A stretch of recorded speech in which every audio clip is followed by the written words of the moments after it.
এমন দৃশ্য আপনারা দেখে অবাক হয়ে যাবেন। কত লোক আসে যায়, কত লোক বলে আমরা ভবনা ঠিক করবো, কিন্তু কেউ ভবনাকে সবাই কুক্ষিগত করে দিয়ে এই ভগবান ব্যবহার করছে। আমরা সবাই বুঝতে পারছি যখন থেকে এই জামাত ইসলাম আমাদের হাতে দিয়েছে তখন থেকে সিলিন্ডারে যাও সারা আরম্ভ করবো। এই আমাদের একটাই দাবি, আর এই কেন্দ্রীয় গভর্নমেন্টের কাছে আমাদের এই দাবি, আমাদের একটা দাবি, আমাদের এই ভবনা আপনার কাছে আমাদের এই সনাতনী সম্প্রদায়ের করুণ আবেদন, আপনি এই ভবনা তৈরি করলেন, এই আমাদের দাবি। আমি এই দাবি করে এই জনসভার সবাইকে শ্রদ্ধা ও সহানুভূতি জানিয়ে ধন্যবাদ জানিয়ে আমি আমার এই বক্তব্য এখানেই শেষ করলাম। ধন্যবাদ সবাইকে।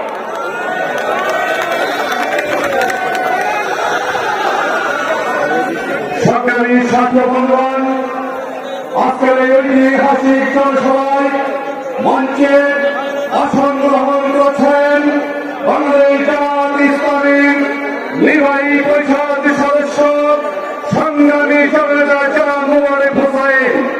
উপস্থিত হয়েছেন আজকের অনুষ্ঠানের আরেক সংগ্রামী নেতা জনাব ডক্টর আলমগীর বিশ্বাস। সংগ্রামী সাথী বন্ধুগণ, এ পর্যায়ে বক্তব্য রাখছেন এনসিপির দক্ষিণ অঞ্চলের সংগঠক সংগ্রামী নেতা জনাব সাকিব শাহরিয়া। বক্তব্য রাখছেন সাকিব শাহরিয়া।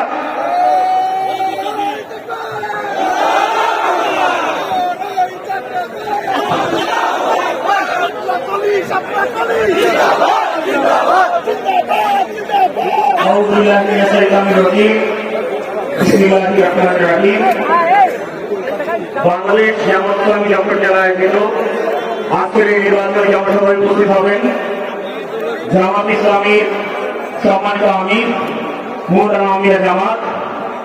সেটি উপস্থিত আছেন জামাত ইসলামীর বিভিন্ন স্তরের নেতৃবৃন্দ, উপস্থিত আছেন 10 দলীয় জোটের শরিক বিভিন্ন দলের নেতৃবৃন্দ, আমাদের উপস্থিত জাগ্রত যশোরের সংগ্রামী আমরা সবার উদ্দেশ্যে আজকের এই শীতের সকালে আমার পক্ষ থেকে সালাম নিন। আসসালামু আলাইকুম ওয়া রাহমাতুল্লাহি ওয়া বারাকাতুহু। প্রিয় যশোরবাসী, আপনারা বরাবরই নানা সংগ্রামে, নানা সময়ে, নানা জাতির ক্রান্তিকালে আপনারা জাগ্রত ছিলেন। এই যে ভোট সামনে আসছে, আপনারা প্রত্যেকে জানেন যে এই ভোট, এই নির্বাচন এটা সাধারণ কোন নির্বাচন নয়। বিগত 1 দশকে আমাদের যাদের বয়স দেখা 30-এর কম, আমরা আমাদের চোখে কখনো কোন নির্বাচন বাংলাদেশের মধ্যে দেখিনি। আমরা বরাবর দেখেছি বাংলাদেশের প্রয়োজন হচ্ছে। আমরা শুনেছি যখনই আমরা ভোট দিতে গেছি, আমরা শুনেছি যে আমাদের ভোট দেওয়া হয়ে গেছে অথবা আমাদের ভোট দেওয়া হবে না। আমাদের কাজের উপর দিয়ে দাঁড়িয়ে মানুষ দেখার চেষ্টা করেছে আমরা কোন মার্কায় ভোট দিচ্ছি, কিন্তু আর এই লাখো